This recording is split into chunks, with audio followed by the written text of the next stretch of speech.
Versi kubu Ukraina, pasukan Ukraina menguasai sekitar 60% kota Vovchansk di Oblast Kharkiv di tengah serangan Rusia yang terus-menerus, kata Wakil Gubernur Roman Semenuha di televisi nasional. Musuh terus berusaha, terutama di dalam Vovchansk, untuk mengusir angkatan bersenjata Ukraina keluar kota, kata Semenuha 20 Mei.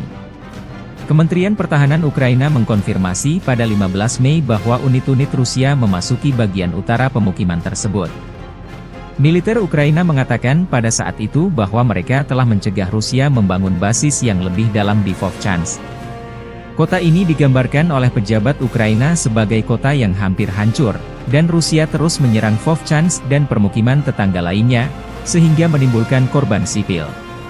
Pasukan Rusia juga menangkap puluhan warga sipil di kota tersebut dan menggunakan mereka sebagai tameng manusia, kata polisi.